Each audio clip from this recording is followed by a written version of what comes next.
Let me introduce myself. I know a lot of you, but I'm Heather Knight. I'm with the Center for Collaborative Conservation, CSU. We're the hosts for the Western Collaborative Conservation Network and facilitators for that group. And many of you have seen that we've been hosting throughout this year opportunities for people to build their collaboration skills and practice tools. And this is one of those. Storytelling has been on the top of many people's lists. We have heard, being able to craft your story. So I'm really excited to be able to host this afternoon for all of you. And I was really excited when I contacted Brett Prettyman. Brett, I mentioned to you that you came recommended. Dave Bastian here today is one of the folks that recommended you to us. And you all have to know that Brett is an incredibly busy person, and he unhesitatingly said yes straight away. So I was very happy because Brett comes with a lot of great experience that he will talk to you about. 25 years working in educating the public on education and wildlife and outdoors at the Salt Lake Tribune, and now he's the director of communications at Trout Unlimited in Utah. And Brett is known for, and he's an author. Fishing Utah is one of his books that he's recognized for. He's done television programs in Utah that he's won Emmy Awards for. And has a lot of connections to the writing and environmental and wildlife communities. So I'm really excited that Brett is taking time to help us craft our stories better going forward. So Brett, I'm going to hand it off to you, and I will keep an eye out for your questions. So welcome everybody, and thank you so much, Brett, for making this possible this afternoon. Thanks, you all, for participating in this. I really appreciate it. And by participating, I mean, I really want you guys to be involved in this presentation. So as Heather said, I started working at the Salt Lake Tribune when I was still a junior at the University of Utah. I wanted to be an outdoors writer because, one, the biology to become a wildlife biologist was a little too intimidating for me, and I figured if I couldn't write about them, or if I couldn't be one, I'd write about them. So I decided to get into outdoors writing, and it's been the thrill of my life to be able to participate in all the different adventures that I've had through the years as the outdoor editor and columnist and environmental writer at the Tribune. Just really things that I never could have imagined I would ever do, like, crawling into bear dens and doing research on mountain lions, and just amazing stuff that I will never forget. And I'm very thankful that I made the decision I did to get involved in that. Also along the way, I was a sports writer, and I got to cover the Olympics and go all over the world. Covered hockey during the Winter Games in Salt Lake City, which was pretty amazing, and got to go to other countries and cover hockey, which was a thrill as well. So, we'll get into this a little bit later, but if you're ever hiring, I have to say this for my fellow, former journalists, and the journalism business has been so hard hit. If they're out there, hire them, because they're really good about producing content really quick. Our TU staff is really loaded with former newspaper folks, and it pays off. We can turn a tight story in a quick amount of time. When you have 15 minutes to write a story about a hockey game, you need to be able to do it quick. So at the Tribune, I progressed through the years and did a lot of different things. As I mentioned, towards the end of my time, my job really changed a lot, as all jobs did, and I started to realize that if I just kind of sat there and sat still, I'd end up covering every single thing that happened. If the phone rang, and the editor would look around and find somebody who was not working. So I started to try to find things that would keep me engaged in the outdoors beat. So I came up with the idea to partner with the local PBS station in Salt Lake and do a television show based on what I had been doing. And this is another theme that you'll see throughout my presentation, is that multitasking, multi-purposing items is very, very big in my world. I don't want to just have a story that I work and pour my heart and soul into show up in one place. I want it to be able to be used in many different places, and that's one of the things I'll talk about as we go forward. I started at Trout Unlimited about 6 years ago now, and it really was the job I was waiting for. I was thankful that it was there and possible for me to go when I decided I wanted to leave the Tribune on my own instead of have to leave. And I was thrilled to get the job. I started as the Intermountain Communications Director for Trout Unlimited. I had Utah, Wyoming, Nevada, and Idaho. Was involved in every single thing that TU did in those states: policy, conservation, chapter, council, volunteers, everything. And then about a year ago, I switched from a regional-based communications director to a program-based. I'm now the communications director for the Western Water and Habitat Program, which is our main conservation on the ground work program here in the West, all I guess 14 states basically. I'm also over our science program. Trout Unlimited has a science program, and I'm the communications director for that, something I really, really enjoy a lot. And then another thing that's near and dear to my heart is I'm over the Headwaters Youth Initiative program. So we do a lot of youth engagement all the way from kindergarten through college. And that's another really important one to me. So those are the areas that I focus on right now. I still kind of help with everything. I'm just part of the communications cog at Trout Unlimited, and I'll tell you a little bit more about that as we go on. So I think we all know the answer to what makes a good story if we search deep enough. I mean, a good story is the one that you can't put down, is that you have to read it. You stay up all night because it's so good you don't want to leave it. Or if at the end of a good book or something, you want more. You want more of that character. You want more of that storyline of the characters of the story. And it's something that just draws your attention and doesn't let it go. At least that's, kind of the way I view it.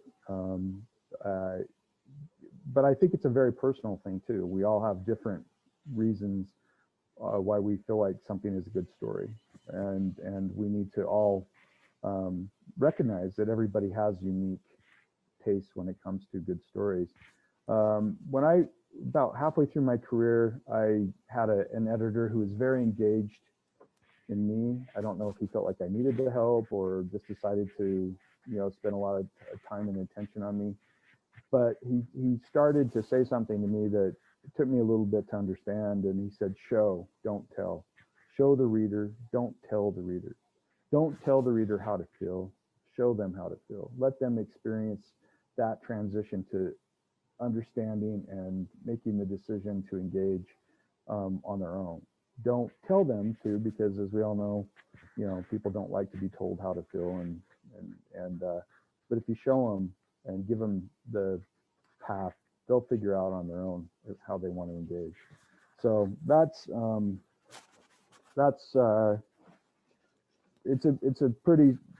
something that I always reflect on when I sit down to write, especially a tough story.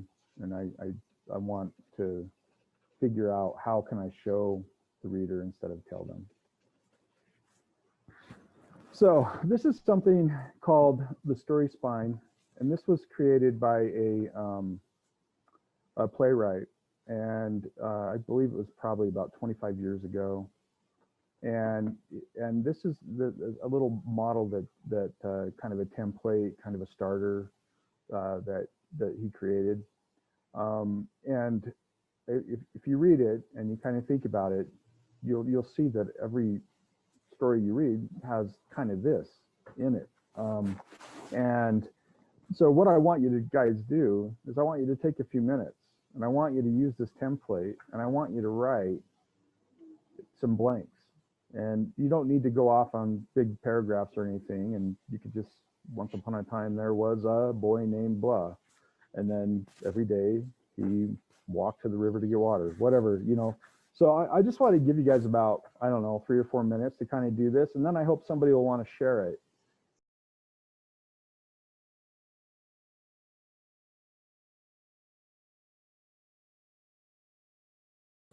Since Dave was the one that threw me under the bus, so to speak. I'm going to volunteer him to be the first one to share his story. Do I have to read it, or can I just post it in the chat? I think you need to read it, Dave. All right. Well, I'll read it then.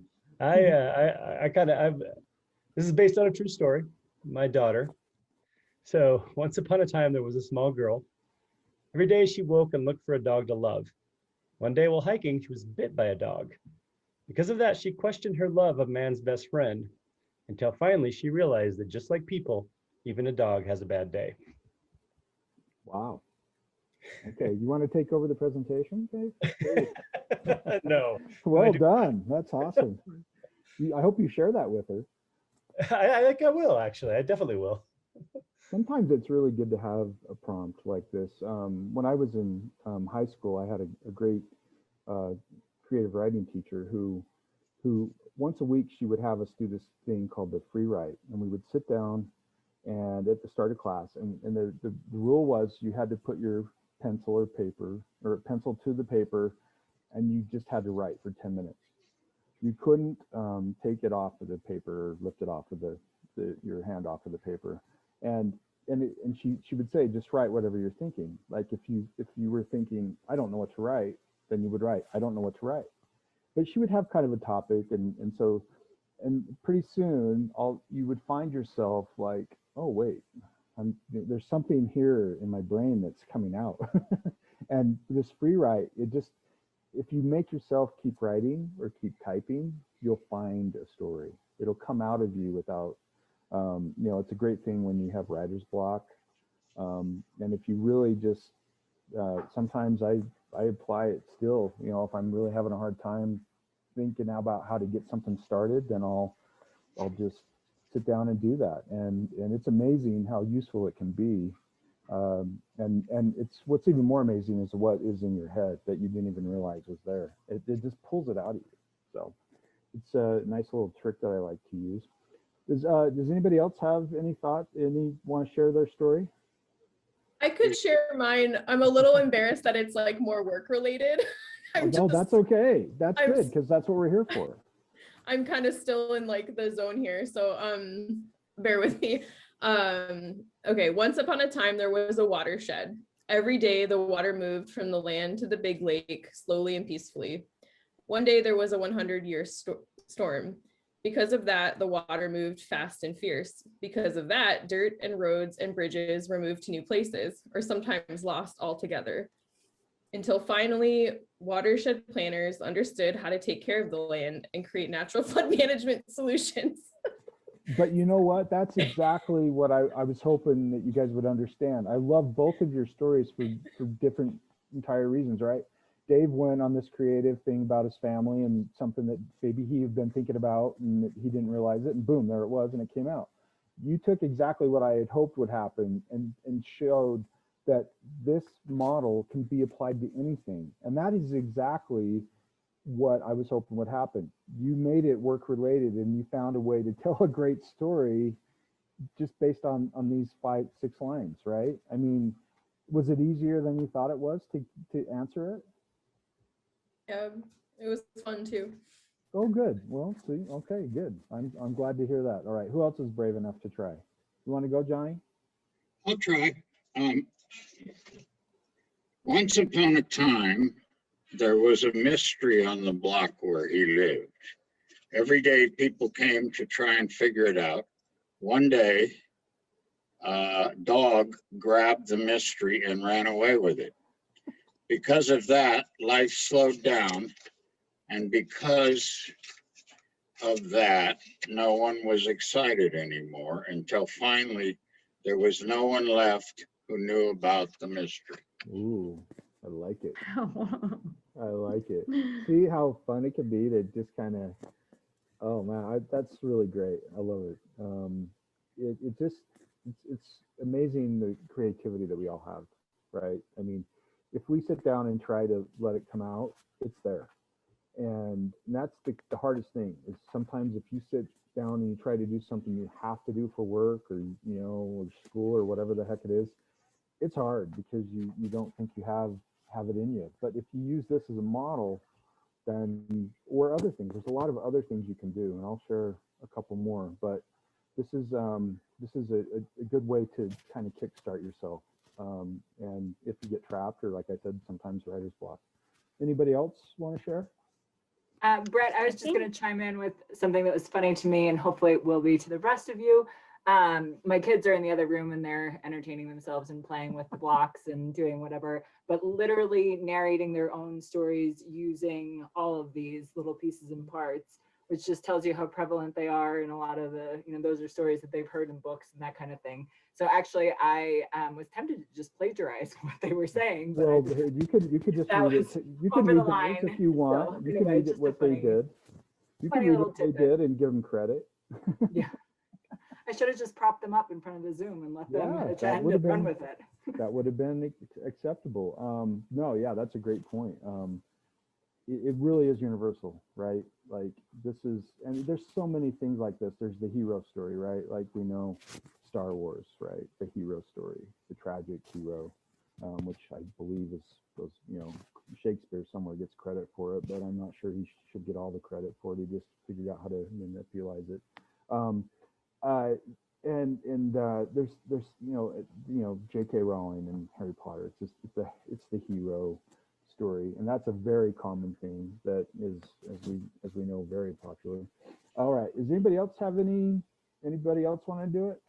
All right. Yeah, I giggled when Aaron said it. It's work related. I mean, we eat, sleep, drink, and breathe work, so it happens. So here you go. Once upon a time, there was a beautiful river in a high mountain forest. Every day, the people from the city below would come to play in the river's clear waters. One day, a terrible fire consumed the trees all along the river's edge. Because of that, the river's waters weren't as clear and enjoyable as they once were. Because of that, the people realized the connection between the health of the forest and the quality of their water. Until finally, the people came together to restore the health of their forest and protect their water. Perfect. Yes. One thing I've learned is, is always trying to keep it positive, working in, social media.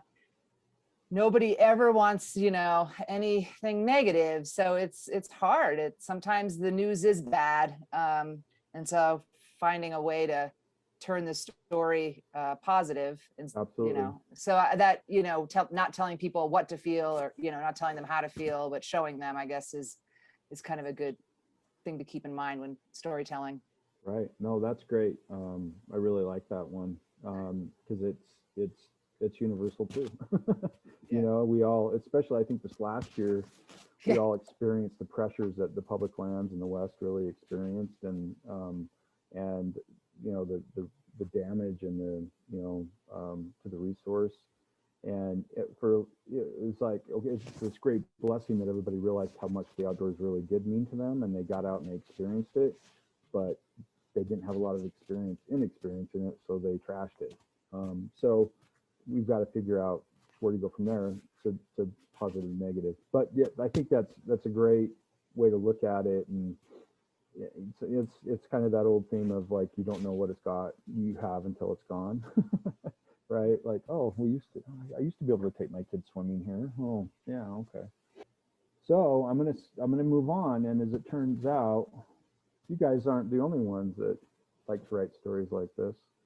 So I don't know if you can see on my screen, I can see you guys are kind of blocking oh, there it is. Okay. So the story spine, this is the same graphic, but it's elevated quite a bit. You can see there's a little bit more depth in it, and there's a couple of other little options. But this is the same guy, this Ken Adams, and it turns out Pixar over here, basically, as the rumor goes, has used this template to create all of these characters and all of these stories. And they're pretty clear about it. Like they pretty much say, yeah, that's what we do every time. So you guys are in good company, and you can see how easy it is to write a Pixar movie. So I expect you all to get to work on your superheroes, so that we can environmental superhero it somehow. but yeah, so this is just a little bit of a deeper dive on that story spine, and as you learn, I mean, we all think about the creative process, and it just was like, I just need to open my brain and everything will come out, and I don't need prompts and stuff. But really, the prompts can just make that stuff that comes out even better. So at least that's the way I like to kind of look at it. All right, could always take the Mad Libs approach, you know, the template approach, right? You could, you know, it's kind of what we were just doing, you know, fill in the blanks. And some people do this with press releases, which I would urge you not to do, because if you target the same reporters, they know what you're going to say before you say it, because they've read it over and over again.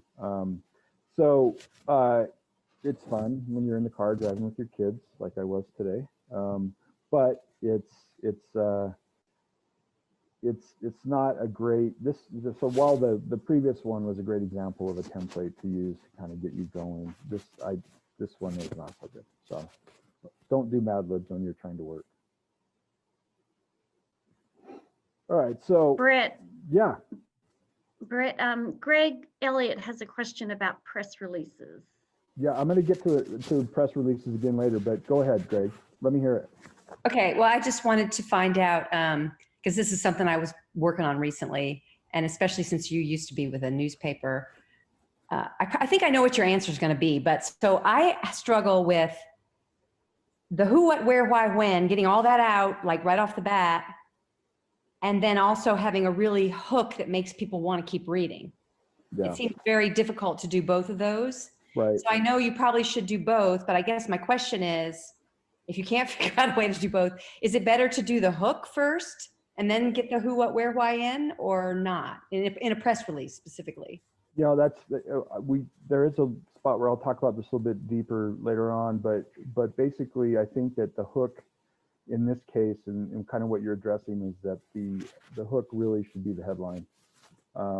You've got to come up with a really strong headline for the press release or the story or the post on social media that really captures what people want to hear. And that's so hard to really find. I spent, you know, during the time I was the outdoors editor and also sports, I did desk duty and I wrote headlines, and I didn't realize how much how helpful that was until later. You know, when you have a limited space to tell a story in a headline, you get pretty good at it, and you have to change the size of the font. You know, Can I ask you? Yeah. Did you like given now, like the Twitter is longer, and I think there's a longer amount of characters that will be shown in like a Google headline. Do you have a certain number of characters that you try and keep your headlines to? You know, that's a great question, and I think when it comes to press releases, I don't think we really think about it that much. When we're dealing with headlines on Trout Unlimited, dealing with headlines on our website, we're a little more careful. You know, the guy who's our digital content editor, who is a former newspaper guy like me, he's pretty picky, and he doesn't want it. And I'm always aware of that when I'm trying to write something. And sometimes I'll get to, you know, I can't figure out how to do it in less than 12 words, and I'm like, that's way too many. Huh. And he'll, you know, I'll say, all right, I tried, it's your turn. Good luck coming up with something better, you know. And then to fill up space, because he's made it so much better, he puts ... right? Which you could do online. That's a great question. And, you know, and I think when it comes to Twitter, because it doesn't feel like there's really headlines, and Twitter is it's pretty useful. It's one of the highest levels of engagement on social media. I mean, a lot of people are on the other ones, but they're not as it seems more professional, more link sharing, more story sharing, which is important for us. But in that case, you know, the picture is really the headline, is really the hook.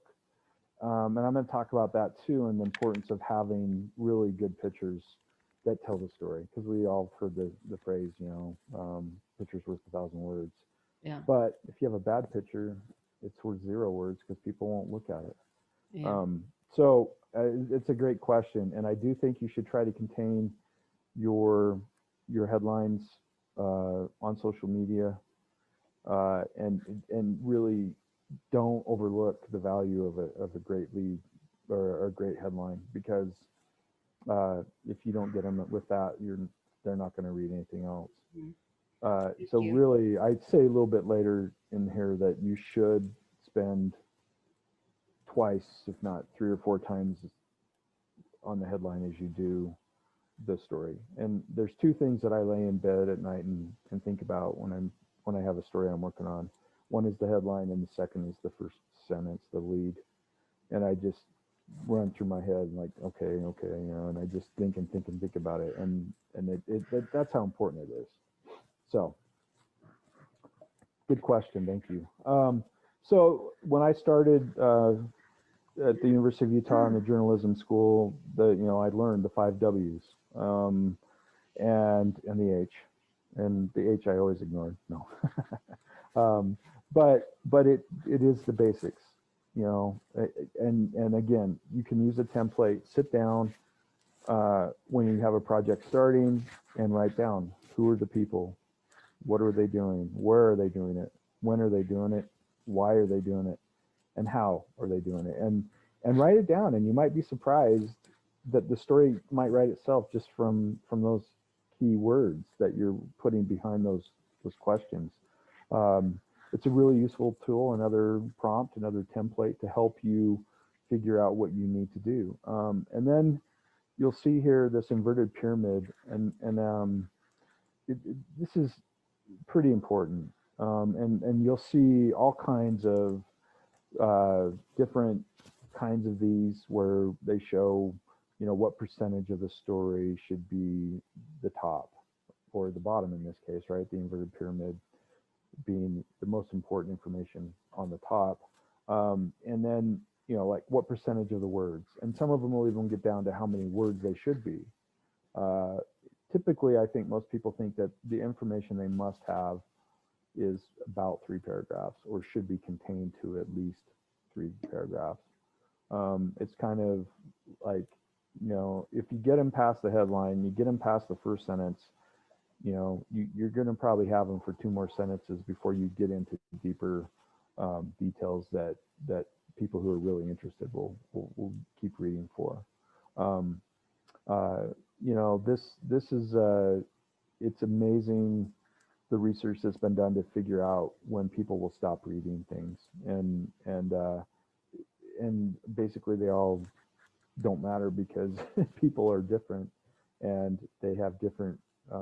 If they're interested, they're going to read, and if they found your story, they're probably interested.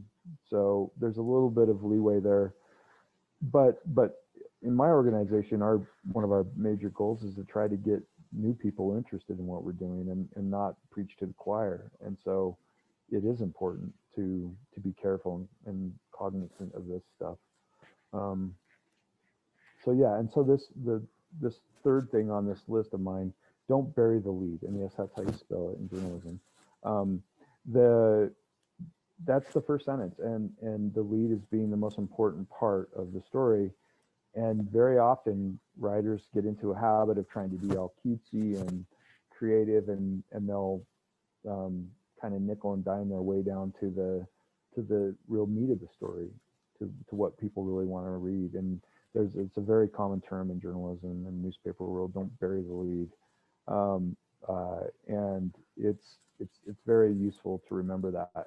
I think we all want to be able to pull somebody along and get them down there, but I can't tell you how many times I tried to do that kind of stuff for more of a news kind of story, a press release kind of story, than a feature story is different.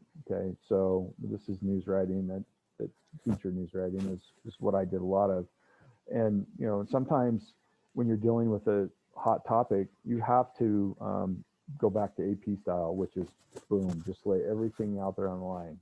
On Tuesday, John walked up to the Capitol and signed a bill. You know, I mean, it's like just right to the fact. And that's called the AP lead style. And that's, you know, sometimes you just got to go there. And it's especially in social media context where you're trying to get that message out there very quickly for them to see. So does anybody have any questions on this? Can you all see how this can apply to your work? I can't see you guys, so there you are. Okay, good. All right. All right. Now I'm going to give bonus points to whoever can name this audience that we're looking at here. But so figuring out who you're actually trying to get to is really important. You know, trying to determine who exactly are we after in this case. And you might have different answers. And you might have, well, everybody, you know, you might say you want to get to everybody. And different partners might have different targets. I've been in collaborative work where, and I have to say, Trout Unlimited really strives very, very hard to do collaboration because we feel like we can just like triple our money when we do it. We just get so much more done. What I, you know, it's just important to really, especially if you've got a big group of people, you know, that are working on the same project, you need to make sure that the, you know, the partners are being heard and that they're who they want to be addressed is clear. You know, in some cases it's funders, you know, and you treat them different. And in some cases it's, you know, it's different demographics and you target different social media with different kinds of stories to reach those folks. I think in a case like this, you know, there's a lot of, you know, people that you work with, that you're friends with, that you have family, that you can, I'm going to tell a great story here in a second, but this reach out to people who you know and trust and say, hey, read this, tell me what you think. You know, if you feel like they fit the demographic you're trying to target, and see, get their honest reaction. Tell them to be honest, because it's not going to help you if they're not. So yeah, do reach out to people you know and trust, who you feel like fit the demographic that you're shooting for, and ask them for reactions. It's a very honest thing. I'm trying to remember the name of what do they call those groups where you go in and you watch the movie, you watch the commercial, and then they Focus groups. Focus. Thank you. I could not remember that for the life of me. But yeah, so a really fun example of this, and I can never remember the guy's name. My good friend Matthew Miller from the Nature Conservancy does the Cool Green Science nature blog for them, and he tells this story. And he and I are actually doing a presentation for the Western Division AFS meeting coming up on this subject, and so maybe I'll remember the guy's name after that. But it's a very famous scientist, and he was very proud of himself and got a lot of notoriety from all of his work. And one day he got something really impressive, and he sent it to his mom. He said, "Mom, check this out, read this." And he called her back. He didn't hear from her, and he called her back the next day. He's like, "Mom, did you read that?" And she's like, "No." She's like, "Why not?" "Well, I couldn't get past the first paragraph. I had no idea what you were talking about, and it was so over my head. I'm like, I can't even read this. I don't even know what you're saying. It's like a different language to me." And you know, of course, he's going scientific academic. He's writing for that world, and he just figured everybody knew it, right? And he hung up with his mom, all sad, and he decided from that moment on that he was going to write every single thing he did like he was writing it to his mom. And it was a process that was painful for him because he didn't know how to get that academic out of him. And my wife is, taught teachers at the University of Utah, and she writes academic, and I belittle her all the time for it. And but she knows, she's like, I know that, you know, help me with this, Brett, you know. So it's interesting. So determining your target, and there's all kinds of, you know, focus groups can help you with this, and there's other, you know, outside agencies you can employ to help you figure this out, and how to target them specifically. But you know, a lot of us don't have those resources, and being able to figure that out as a group is really important. So did anybody figure out where this picture's from? Oh man, nobody's gonna get the prize. Anybody ever seen Napoleon Dynamite? That's the stage before Napoleon did his dance. All right, here's what you're up against, folks.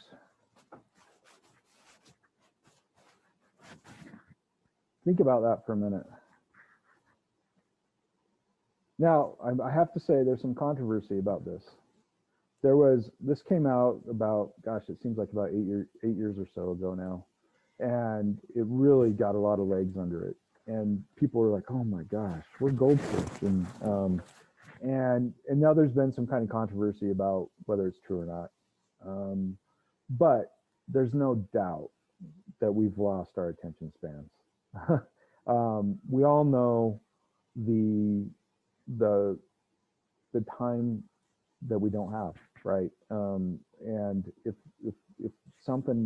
we don't care a lot about something, and it's just noise, right? So, you know, our job is to entertain the goldfish, I guess. You know, I mean, we got to figure out how to hold people's attention spans. And this is what we were talking about, the headlines and the lead and the inverted pyramid of pulling the reader through the story so that they're understanding, you know, so we're just keeping them engaged. That's the key. And you know, this is really scary stuff here when you think about it. I mean, as marketers, I think it was marketing people that figured this out. And there's all kinds of other stuff out there now that says, you know, 10 years ago it was 12 minutes that we had an attention span, and now it's 8 seconds, you know. And then I found something else that showed that it was, oh, it used to be 12 seconds and now it's 8 seconds. So you can, yeah, you know how it goes, right? People kind of adapt it to whatever they want it to be. But this is the challenge, really. It truly is. There's so many things going on in our daily lives that just keep us distracted. And in the case of reaching out to media, the newsrooms are so small now, and people just don't have the resources. And if it's not something that the editors are going to want to see online in 10 minutes, then it's not something the writer wants to do either, because that's what editors want now. And I experienced that when I was at the Tribune at the end. So it's real. And one of the main reasons I left is because I did not like the fact that my wish list of stories, I kid you not, was 25 to 30 stories every day. I had a list and I kept it. I'm like, I got to do this story, I got to do this story, I got to do this story. And I'd be all excited. I'd come in, I'd have a clean slate. I'd sit down, I'd say, okay, number one story on the list. I'm going to sit down and do it right now. 10 minutes later, the phone rings. Oh, editor looks around. Brett, what are you doing today? I was going to start on that list. I got something for you. You know, and it happened. And so what was really bothersome to me was that I felt like I had gone from doing what I felt the media's job was to do, was to be proactive and let the public know about these issues that are coming, that are happening before they happened, rather than being reactive and telling them, oh, you should have gone to this meeting because this is what happened and you didn't go. I did not like becoming reactive instead of proactive. And I really wanted to be back in a role where I felt like I was engaging people before the issue happened, so that they could at least have an opportunity to engage. And that's what I feel like I'm doing at Trout Unlimited. So we talked about setting the hook. And this is how you do it. That's my son. He's setting the hook. And if you do it right, you get the fish there at the end, right?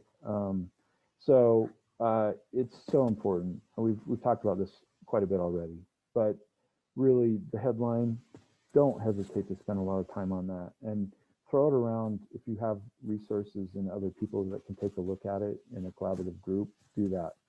Share it, analyze it, pick it apart, come up with a good one and set it down and try to think of something totally different, and see if you can you got to fiddle with this because it's so vital.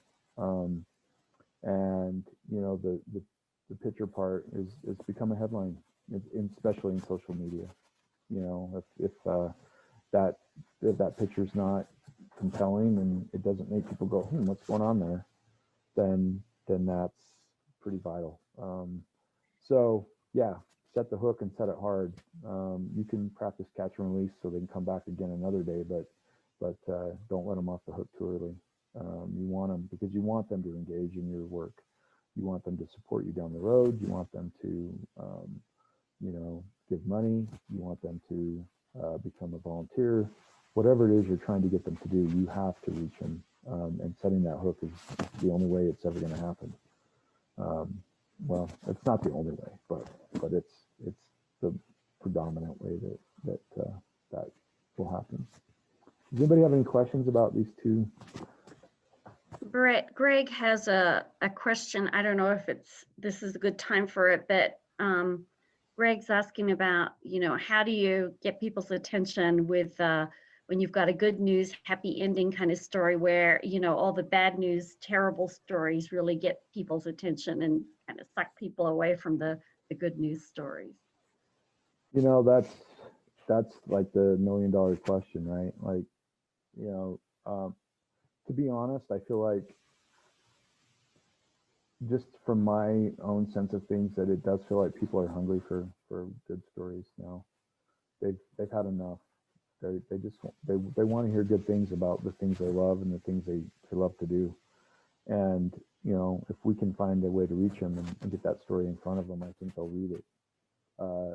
Again, it's a matter of getting that good hook set and the good headline, the good image that will pull people in and get them in there. I think that it's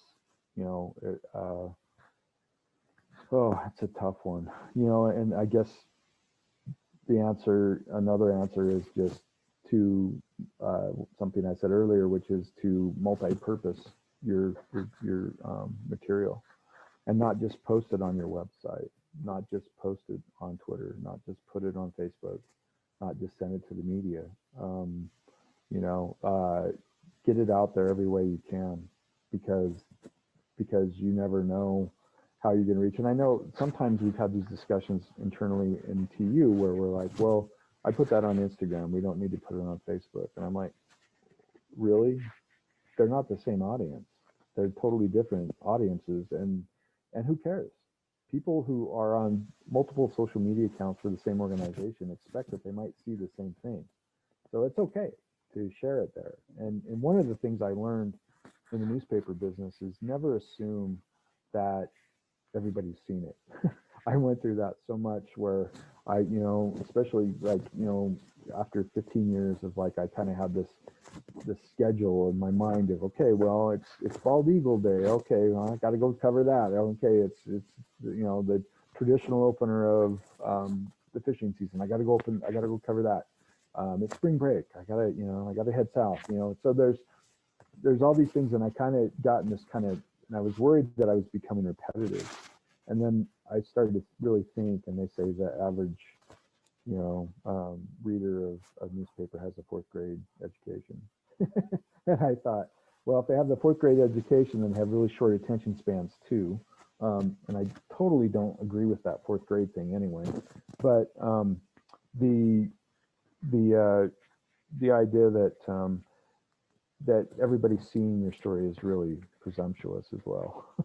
and also that just because I remember having done it a month ago doesn't mean that it's not there. The other issue that I ran into a lot and still do is this idea that that you can keep writing like a series of stories, right? Like you're following something that's happening, and this is a case if you're doing like a multi-year, multi-phase kind of conservation project where you want to provide an update, right? So you're like, oh, we're going to enter stage 3 and here's what we're doing.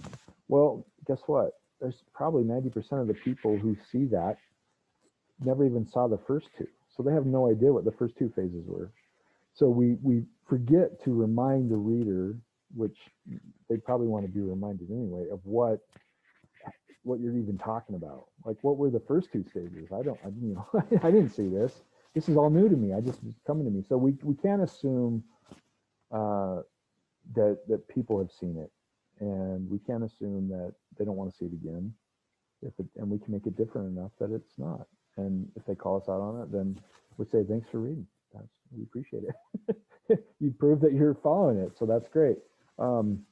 Yeah. So, boy, I really wish I knew how to answer that question. One of the other issues that we have about at Trout Unlimited is that it surprised the heck out of me that when people would call me up at the paper and they'd say, "Oh, you should do a story about this." I'm like, "You mean like the one I did last week?" Well, guess what? It happens at Trout Unlimited too. People call me up and they'll say, "Hey, you should do a story about this." And I'm like, "Look in your email. I just sent it to you." Like as we were talking, I sent you the link. And it's just this disconnect. Like our own staff doesn't even go through our website and look at our stories, and they don't follow our social media, which is just really frightening. It doesn't make any sense to me. Like, why would you not do that as somebody who works there?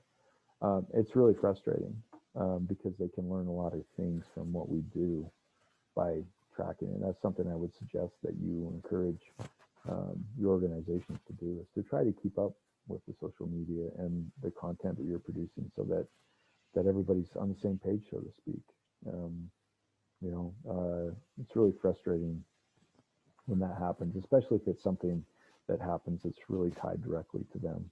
So I don't feel like I answered the question. I kind of dodged it a little bit, but I guess the ultimate answer to how to get good news out there is to bombard them with it, and don't give them a chance not to see it. All right, so this next part, and you guys have probably all read this, so I'm not really going to go over it too much unless somebody has specific questions. But these pictures, and I blew out this one on the bottom to make it fit. So I apologize to Josh Duplachain, who took these great pictures.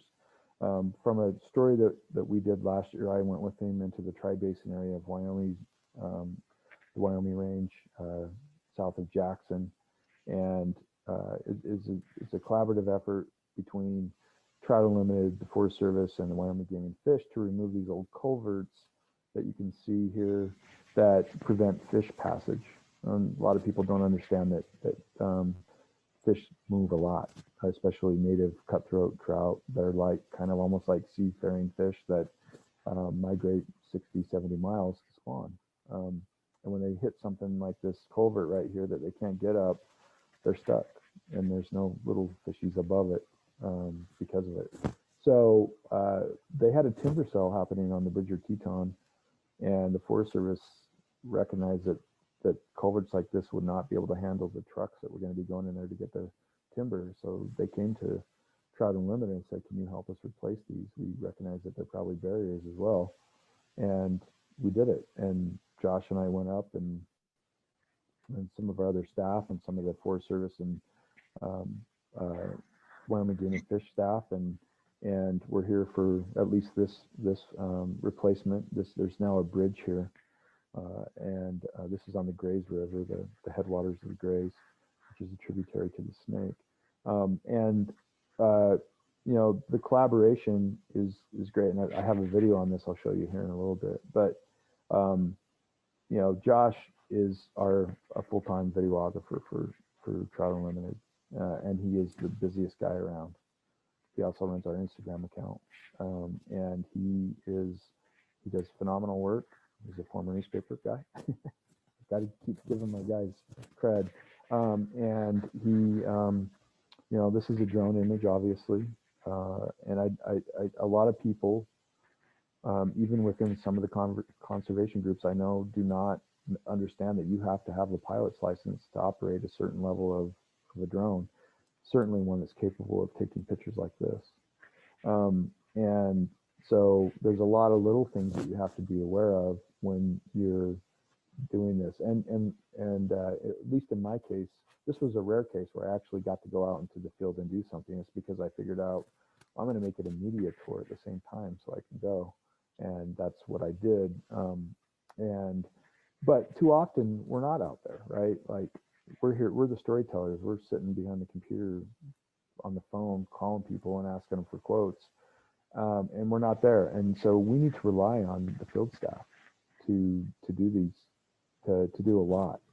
And to, you know, expect them, you know, I kid you not, I got a video from a guy last week, and he goes, will this work for like a in the field segment? And I'm like, oh gosh, you finally did it. This is great. And I open it up, and all I could hear was wind.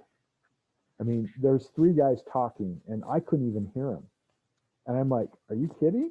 Because this is like that lady, the newscaster, getting hit in the face with a fish during the incoming surge, right? Like, I cannot. Are you serious? Really? It's like, can't you put a filter on it? I'm like, Nick, this is not anything I could ever use, unless it is as a joke. I should have loaded it here and shown you guys. I mean, but that's the issue, is that they don't understand. And this is where also being familiar with what we are doing would help, because then they would understand what level of expectations we have. Now, that being said, you know, smartphones are amazing, and probably, to be honest, you know, it's certainly upwards of 90% of all of our social media pictures come from smartphones at Trout Unlimited. I mean, that's just the way it is. And they're great pictures, and there's some good things you can do. But we can't expect, you know, our field staff to understand how to do that. The only thing they care about is taking pictures of the you know, the big buck they got, or the fish they caught, or their kids, you know, and then they send us pictures with their shadows in them, and you know, that kind of stuff, and we yell at them for it, and it's not fair because they don't know.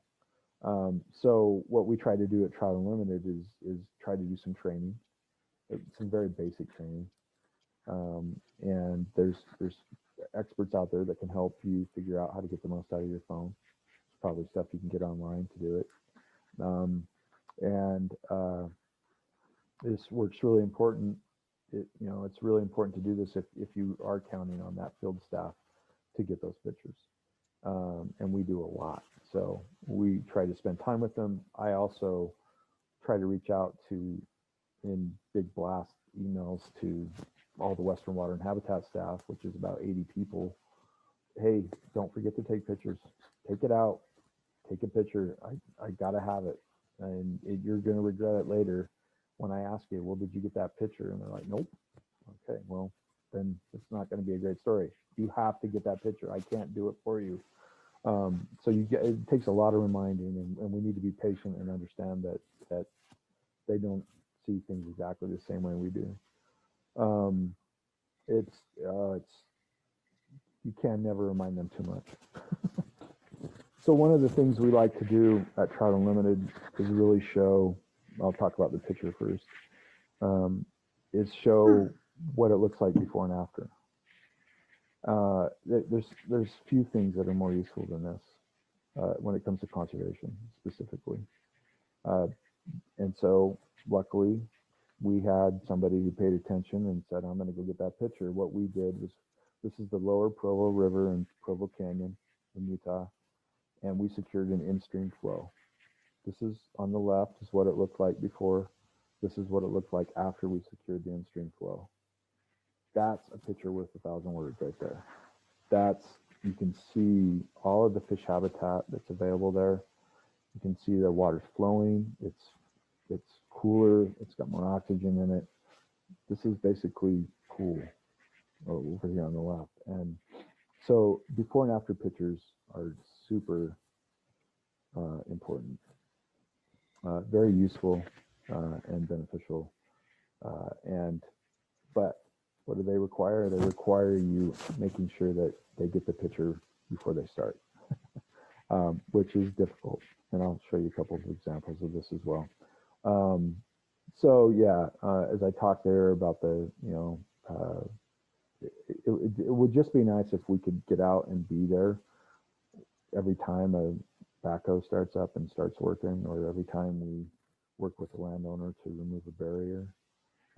But I can't get there, and so we have to count on them, and it's just getting on them and making sure they know what we need. And this is where the planning, and we'll get, we'll talk a little bit more about that too, but just making sure that you try to sit down as a collaboration, everybody who's involved, outreach and field staff and bosses, and say, what are our goals? Who are we trying to reach? How are we going to do it? And who's going to take pictures? Okay, and I'm going to send you a message every day to find out. I'll give you a quick example of something that did not work for us. Last year, we helped decommission the Rattlesnake Dam in Missoula, Montana.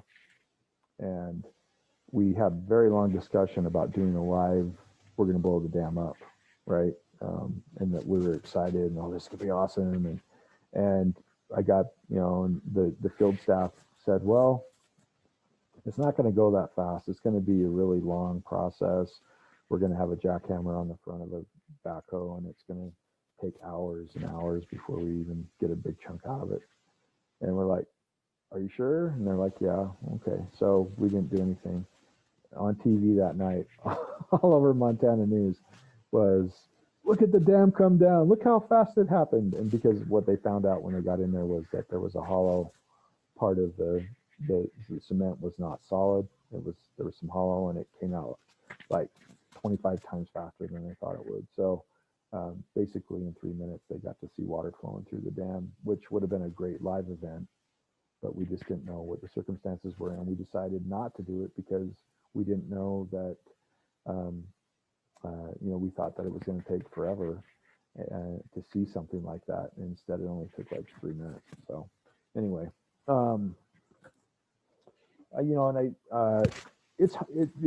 just to support the field staff again, they're working hard. They've got so much going on, so many logistics they have to deal with. The last thing they want to have to think of is taking pictures. But when you just have to remind them that, grants, reports, and budget proposals and funders want to see this stuff. So we've got to get it from them. All right, so this is blurry for a second, but this is a before and an after, and I hope this works. This is a very boring, but very interesting concept that we did. This is the Encampment River, the North Platte in Wyoming. And so what they did here is, on the left, you can see the video, the drone flight over the river before they started. And you can program the drone to fly the exact same flight path, so that when you're done, you set it up in the sky and it flies exactly the same path. And you can see the changes in the environment in the river that were done. You can see flow here, and it's a very powerful tool. As you can see, people like to see this kind of stuff. Technology is cool to people, and they like to see this. So that's one example of before and after that I feel is very useful and can be very effective in storytelling. Storytelling is not just about words. We've talked about the power of pictures. Well, look at that. Some people say if a picture's worth 1,000 words, a video's worth 1,000 pictures every second. So there you go. And in this day and age, this is what people want to see. They want to see technology. They want to see pictures. They want to see video. It's more compelling to them.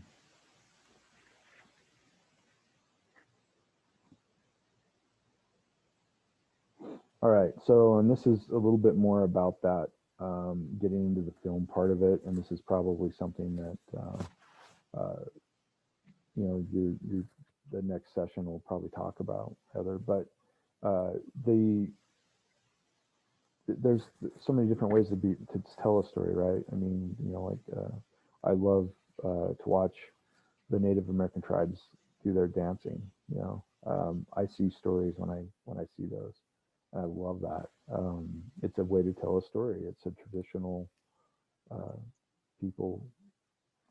You know, it's a language of its own, and that's the thing too, is that so much of what there's so many different ways to repurpose what you're doing for film. If you're doing a film, you've got PowerPoint presentations, you've got blogs, you've got stories, you've got content for magazines, you've got content for press releases, you've got, of course, social media. It's just, you know, when you take on a big project like this, the multi-purposing of the content is amplified exponentially. So this first one is really important. It kind of gets back into something we talked about earlier, which is, you know, don't hesitate. Oops, sorry, didn't mean to do that. If you take the time to think ahead, even for a 10-second clip, you're going to be rewarded for that. Don't just, hey, I want to do this. Can we do this right now? I know you're in a hurry. Let's do this. No, sit down and talk about it. And furthermore, if it's somebody who is uncomfortable in doing it, don't do it live. Pull them aside and say, I'm going to hold my camera up and pretend like I'm filming because I want you to be used to it. And then we're just going to talk. Okay. And then in 3 more minutes, we'll go back and we'll talk about this. And you can, you know, you'll feel more comfortable just because we did it previously. This is something I'm doing with right now. I'm on contract with the Utah Office of Tourism to help them with a podcast, and they asked me to help them identify candidates and then try to figure out the best way to, you know, the best questions and such. So I'm going to do pre-interviews with all of them, just so that I can get them kind of warmed up.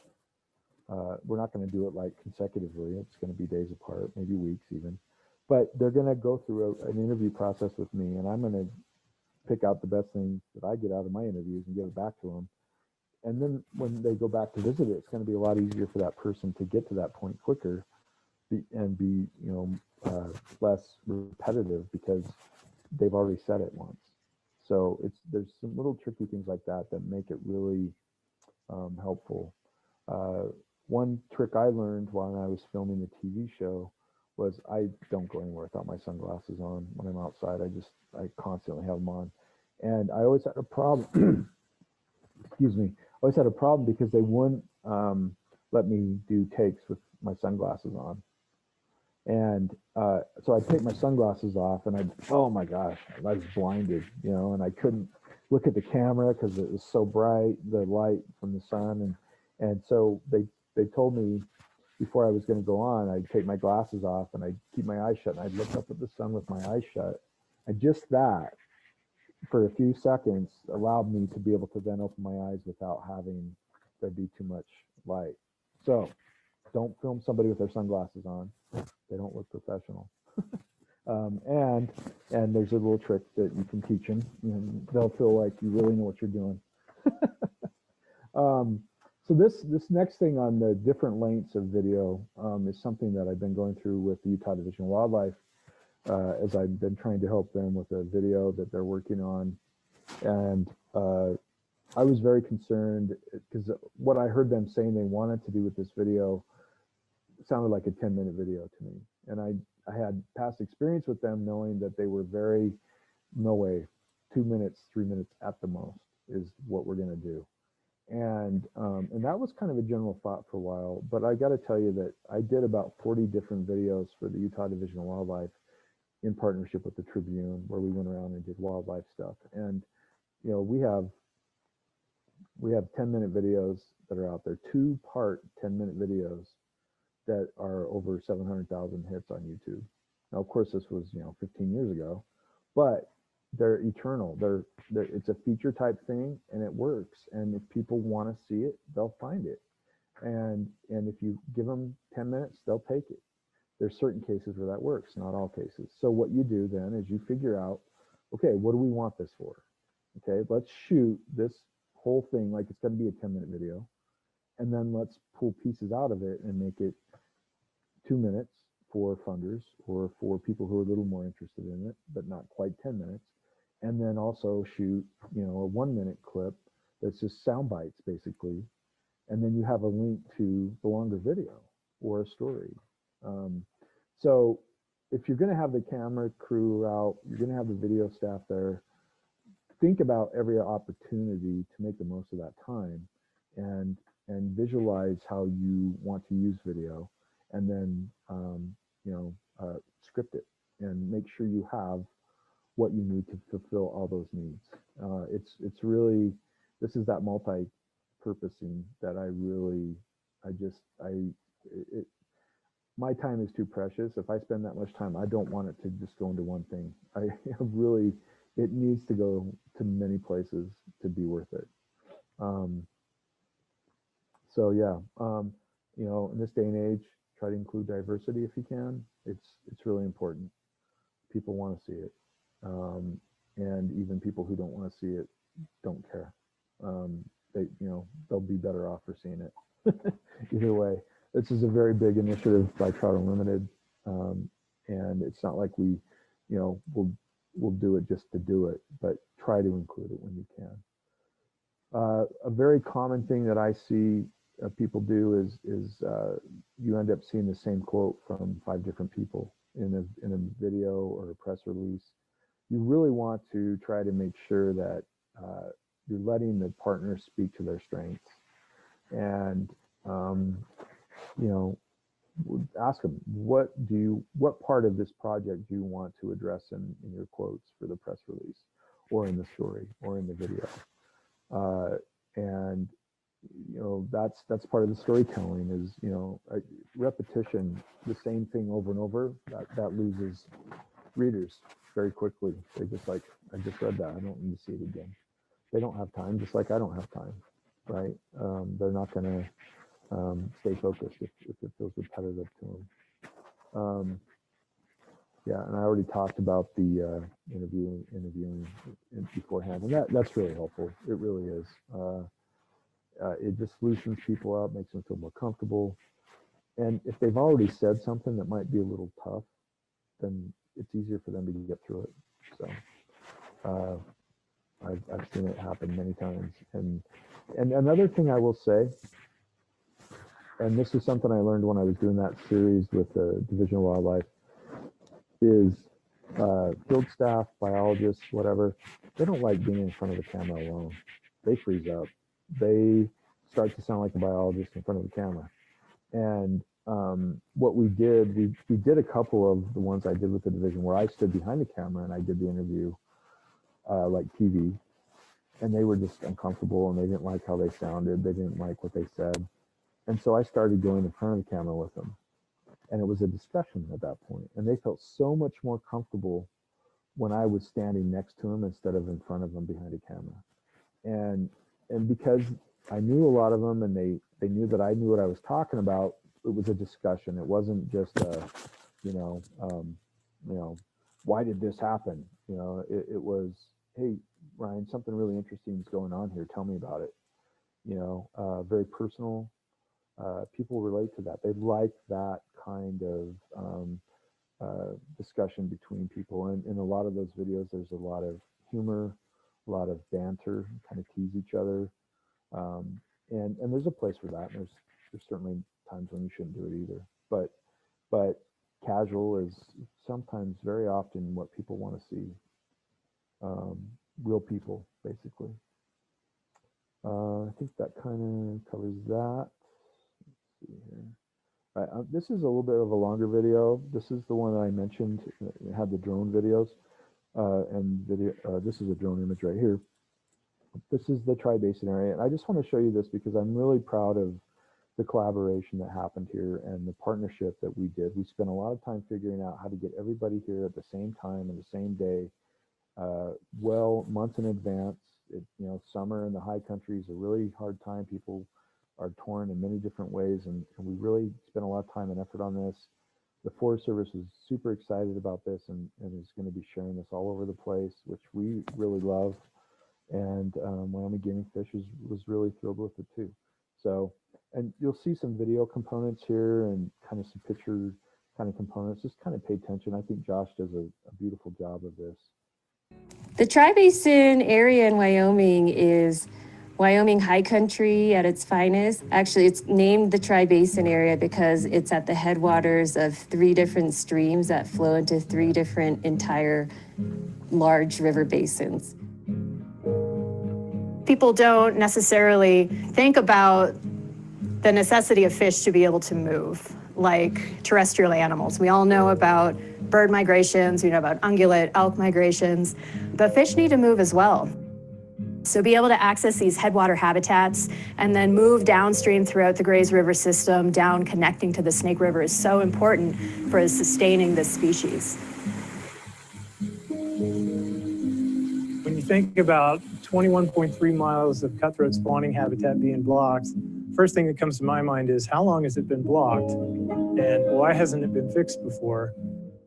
In my career, I've never seen an opportunity like this in cutthroat country to open up so many miles of habitat that was once open that's been blocked for an unknown number of years. So it just blows my mind that the opportunity exists, and I'm really, really excited to be part of fixing it.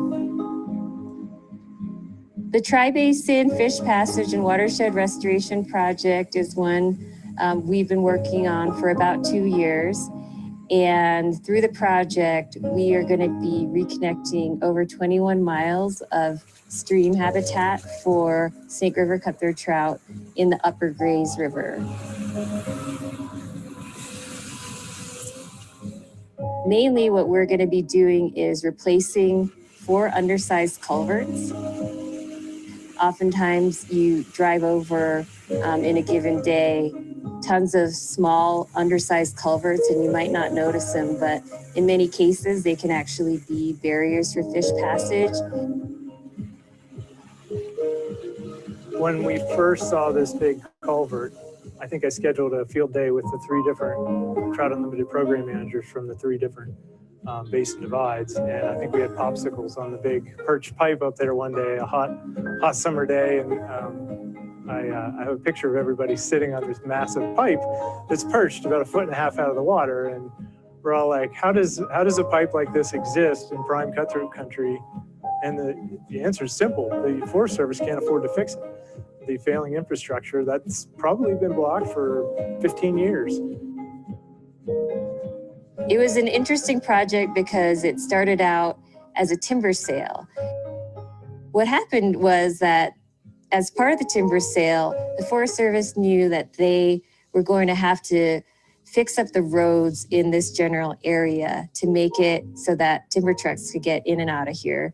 And they saw it as an opportunity to say, well, if we're going to be fixing the roads up anyway, let's look at all the stream crossings in this area and see where are the barriers.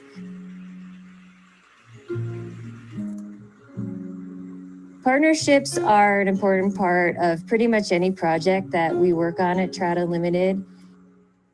The partnership with Trout Unlimited really is seamless. So we interact from the initial conception phases of a project all the way through its implementation. And being a nonprofit organization versus a state agency, we each have our strengths and we have our challenges. And so working together, we're able, again, to really leverage that to maximize our efficiency. Well, without Trout Unlimited, none of this would be possible. They give us the capacity to do these large infrastructure projects that would take us decades to fund, if ever. I'm just happy to see like fish feeding like that, I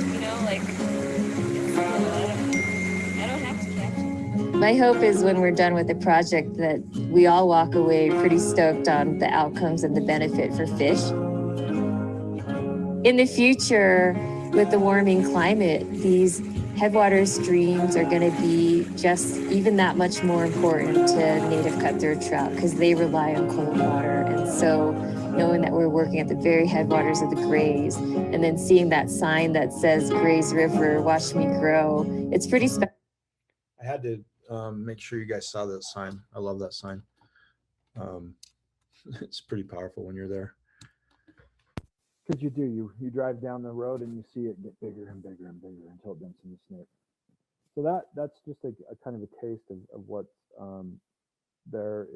If anybody has interest in, we do this thing called Field Day Fridays. It's kind of where we involve the field staff to do these for us. If you wanted to want me to show that, I could do that. But I'll probably skip ahead. I don't think there's much else to do here. Okay, here's the press release parts. Quickly, I'll just talk about the press releases, and yeah, they still are a vital part. I still am surprised at the effort I go through. And I produce a press release, I get it out there, and all of a sudden it shows up in an online news site in a small community, word for word, which you can't ask anything better, right? Like it's perfect. So yes, there is still a place for the press release, and it's good to have a repository for them on your website that shows them all. Funders who maybe aren't ready to reach out and talk to you specifically want to be able to do some investigation on you, and they can see what you're up to specifically by looking at press releases. So if you have a place on your website for those, that's a really good thing. What I prefer to do now in many cases, especially with people I know, is reporters I know, is to write our own story, produce it, and then send it to them and say, hey, here's a story about a really cool project that we've completed. This has been shared on our TU social media platforms and our website, but you're welcome to use it on your own if you'd like. You could just put a Trout Unlimited byline on it, which we see happen, or you can, we'll put you in touch with all the people that you want, and you can write your own story. There's another value in that process, and we have debates about how long our story should be on our website, and we've started to do some longer length ones that, like they're almost like, could be like I want to say scientific paper type thing, but we have a long one that we did on wildfire and the impact it has on trout and trout country. And it was a great piece that my friend Paul in Salt in Utah wrote. And we use that now when people have questions. They say, when a newspaper or TV or any journalist reaches out to us and asks us, how does wildfire affect trout? We just send them that link, and we've got all the information. We had a similar thing happen with in-stream flow, which can be kind of complicated. It's where we secure water rights to have in-stream flows, and it can be complicated. And I had a writer reach out to me and say, I don't know where to start with this. Help me through this. And I sent her the link. She said, oh my gosh, this is everything I need right here. And she said, and it's in layman's terms too. I said, yeah, I made sure of that. It's good to have that resource. And so there's different reasons to write. It's just like different lengths on press releases and videos. The same thing with their stories, and that is that you can figure out different lengths for different audiences. So at TU, we still call everything that goes on the website a blog, which I absolutely hate, because it makes me think of a 35-year-old guy in his parents' basement in his underwear in front of a monitor, typing and writing a blog. I hate the word. I hate it. So I just call them stories. But like I said there, what we are doing is creating our own content that we know and we're comfortable with, and our CEO calls it Troutipedia. So it's nice to have that resource as well, and he does, and he calls it that because he uses it. he'll get a random call from a partner or a potential partner or a funder, and they'll ask a question about something, and he'll Google it within our website, and he'll find all the information he can, and then he'll get back to him as quick as he can. If he calls me and says, Brett, I can't find anything on this, I know I'm in trouble. So I have to make sure that I get everything in there I can. Podcaster, it seemed like they were going to run their lifespan, and then they turned around and came right back. So they're pretty strong right now. A lot of people are utilizing them, and Trout Unlimited is looking at several different things that we're going to be doing with that. So, and I'm not going to spend any time on social media because I think you guys have already done that, and there's probably a recorded copy of that as well. I'm just going to say it's a monster, and it is. I'm not the one to address this for Trout Unlimited. We have a 3 or 4 people who are very focused on this and pay a ton of attention. But if you're not doing social media, you're not doing your job. It's part of it. Traditional media, social media, they're essentially the same thing now. And the whole social media thing is about, I remember years ago, in probably the 70s, there was a shampoo commercial for like Revlon.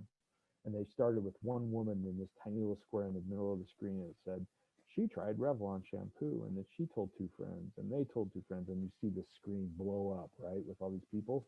That's what social media is to me. They told 2 friends, and they told 2 friends. And that's where the tags, where you tag all your partners, and you make sure that you don't leave anybody out, and we try to hyperlink back to everything that we do within our stories on our website, because it gives us better Google Analytics. We get more hits back to our own site if we do that. So social media, if you're not doing it, you should be. And there's all kinds of people out there that can help you strategize on that. I'm not one of them, unfortunately. All right, don't leave partners out. This is the last slide. It's just, I see it so often where somebody does something without telling others, and then somebody's hurt, and don't be this little girl. Don't do this to somebody. There's a perfect example. There's a partner that we had in Utah that did a video, and it's like a 4-minute video, and it's a great video.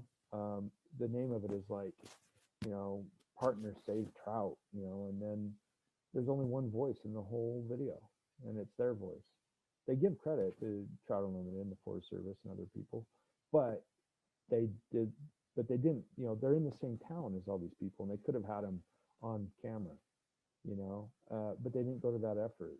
And it's kind of sad that when we have partners, man, they're the first thing I think of, because it's such a huge part of what Trout Unlimited does. If we don't recognize our partners and collaboration, then we're not very good partners, and that's the way I look at it. So that's my golden rule, is don't leave anybody out, and it's hard. One of my funniest things is our digital content editor tried to tag somebody, and I think he was trying to tag like the Fish and Wildlife Service, and he tagged this story of mine, and I happened to look at it soon after he posted it, and I clicked on the tag that he put on there, and it was like some African safari hunt or something, and he was trying to get the Forest Service, and I was like, hey, whoa, did you check that handle you put up there? He's like, no. I'm like, yeah, it's not the right one. So be careful, check everything, hyperlinks, tags, everything. So that's it. If you guys have any questions, please feel free to ask. Well, thanks everybody. Brett, thank you so much for this. Great comments and questions, great pointers here, a lot to think about, but I think it really highlights all of these pieces that makes a good story, and I can see why Trout Unlimited, with your help, Brett, is really producing great stories and really reaching out to broad audiences.